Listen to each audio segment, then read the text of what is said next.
Hey guys, it's Luca with Learning MTG, and today I'm gonna make a new video. So basically, I just was recently at my parents' house, and I was having this debate with my dad, and it was a friendly debate. But basically, I've put a decent amount of money into Bitcoin, and I really believe in it um, as kind of like a fundamental trade. I think like it's an undervalued asset, so on and so forth. And my dad thinks like it's highly speculative, and then it's gonna eventually go to zero. Um, and just for those who don't know, my dad is a finance professor, so he's written many papers in finance and he's done a lot of research in financial markets, investing, all that sort of stuff. And I also, I didn't finish my PhD in a related subject, but I finished all the coursework required for a PhD. So I've done a decent amount of research, read many papers in economics and finance, and so I also kind of have we both share kind of this background. Maybe his is a little bit stronger than mine, but it's interesting to me that we both came to completely different conclusions. And so I wanted to talk about this. And also, for those who watch my last two videos, basically I talked about how I think about these sorts of situations. I think about dynamics. So very quickly, dynamics are like they're like overarching trends. Kind of like, I don't know, polarities. They're just kind of like the underlying systems, maybe like equations or mathematics that create situations. And I'll get to those later. But basically, I think about this in terms of dynamics and also heuristics. So to me, heuristics are like, what are the patterns in people's minds that they've been using in the past and maybe no longer work, or maybe continue to work. But for the most part, when I think about heuristics, I'm thinking about like old patterns of thought.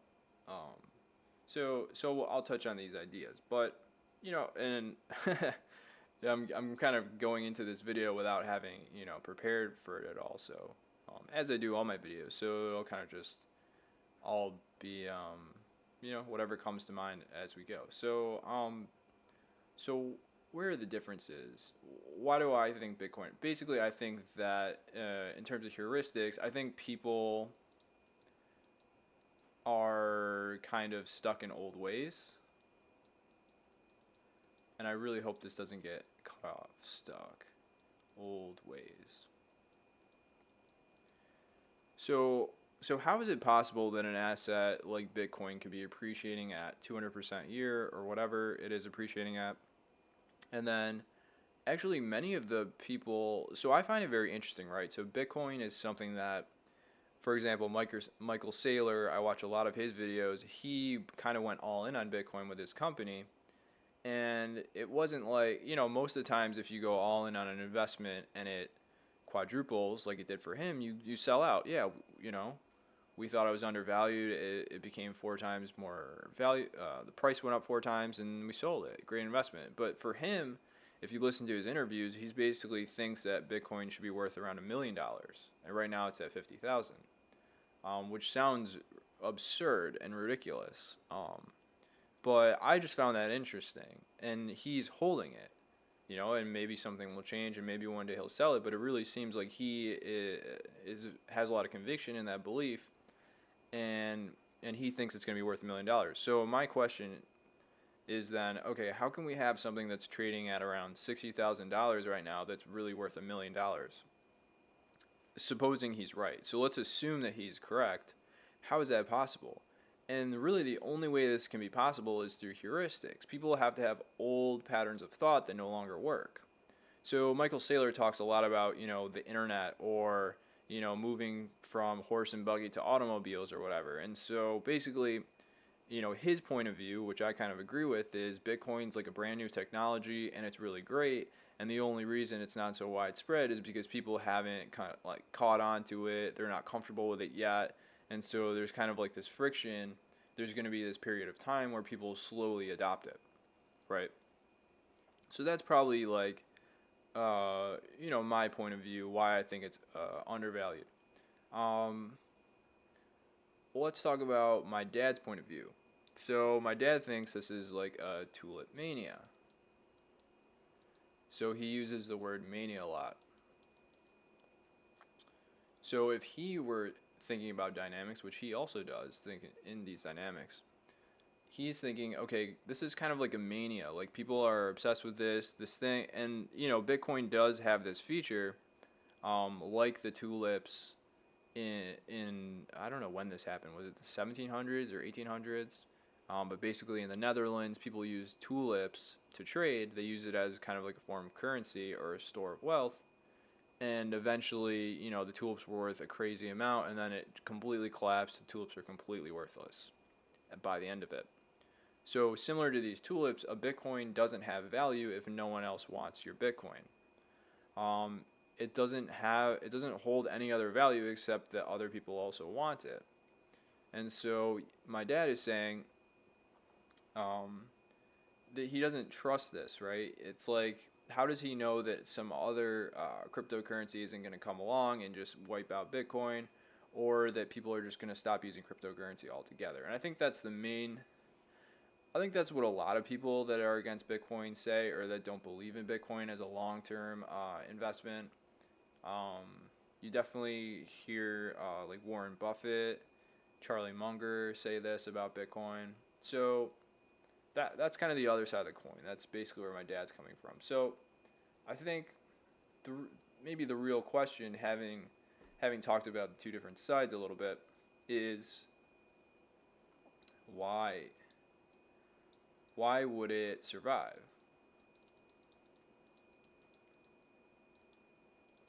Right? Like why is Bitcoin going to keep retaining value? Why could it go up to be $1 million of Bitcoin? Um,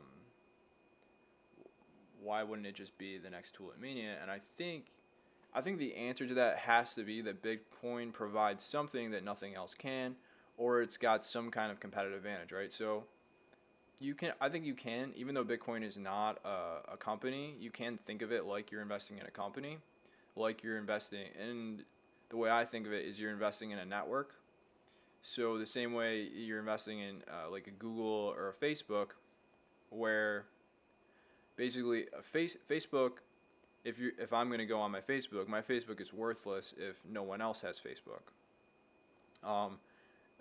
Google is worthless to me if no one else searches on Google, or if no one else lists their websites on Google, right? So um, basically, I'm looking at Bitcoin as sort of a network effect, where the more people that are in the network, the more powerful the network becomes.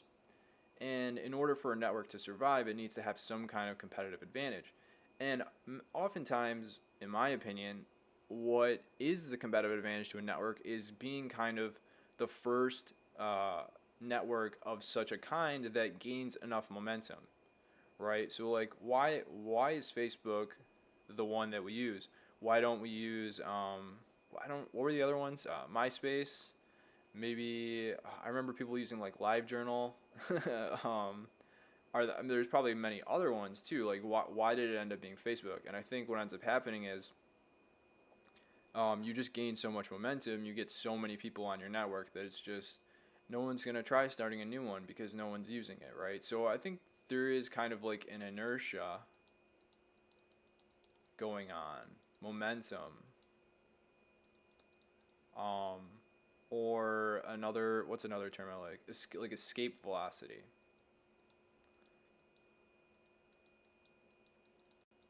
Right. So that's another big dynamic in this whole discussion is like, you know, has Bitcoin reached that escape velocity? Has it reached that a critical amount of inertia where nothing else is going to knock it out? Um, and if it hasn't, will it reach that escape velocity? And more questions like, okay, if it gets to that escape velocity, can it then once again be destroyed? Is that going to stick? These are all questions that I can't really answer. Although, from the very little research I've done about Bitcoin, I think I think the nature of its technology, if I understand it correctly, is like the more people that are using it, the harder it is to hack. So it kind of like becomes stronger in that sense, which I think is maybe the most important aspect of Bitcoin is how difficult is it to hack. Um, when being compared to other digital stores of wealth. In addition, um, just like any network, the more people that use it, it just becomes more valuable because okay, if if everyone's using it, then I can send my money to this person through Bitcoin, or I can get paid from this person through Bitcoin. Um, versus if no one's using it, then it's got so much less value because I can't exchange with other people as much. So that's one of the big things. I guess I guess another interesting thing that I thought about after talking to my dad about is why do we see it so differently?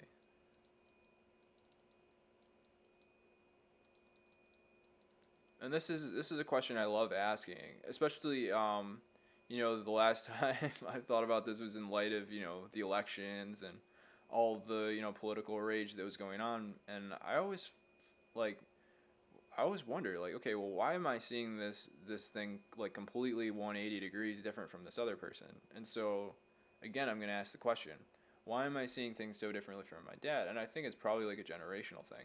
Um, my dad's basically saying like, okay, I'm starry-eyed. He didn't use these words, but I'm starry-eyed or maybe infatuated, and that's something I've thought about myself. Like, I do feel a little bit infatuated with Bitcoin, which is kind of a scary thing because maybe I'm not looking at the downsides and the risks properly. Um, but on the other hand, what I'd say about my dad is he's kind of like stuck in his old ways. Um, and maybe like just slow to adapt um, to new ideas, to new stuff. I think you can probably look in history and say there were a lot of times like new types of investments came around and they weren't really trusted or properly evaluated until people became more comfortable with them. And I think maybe this is kind of the whole crux of the discussion that I had with my dad is like, is Bitcoin a new technology? Is it a new? Does it solve some amazing problem in an innovative way, or is it just kind of like this fad that people are buying into? And I'll leave that kind of as an open-ended question. I wouldn't consider myself really an expert. Even if I have invested money into it, I think it's like a brand new technology that it's going to really change things. But who knows, right? And I think it's been exacerbated by all the recent inflation that's going on. Oh, that's a whole other topic that a big part of the discussion I have with my dad is inflation, right? Is there inflation going on or not? Right? He says there's no inflation going on, and I say there is a lot of inflation going on. So that's a whole other topic. I don't want to open that can of worms. I have a lot of thoughts on that. But yeah, I just thought this would be a fun video, and also, you know, I like to make predictions. Maybe not predictions, but I was just say like kind of say where I'm at. Like, yeah, I think Bitcoin's going to go up. So I think it's going to be interesting to look at this, 3-4 years from now, and see what part of my analysis was correct, what part was it wrong, did it work out, did it not work out, that kind of thing. I plan to also do a similar thing with Magic. Once I finish making a lot of these big investments, I'm going to be making videos talking about all my ideas and theories and what I bought and why I bought it. And one of the big reasons I want to do that is kind of draw the line in the sand and say, hey, this is what I said on these days, so people can kind of judge me on that.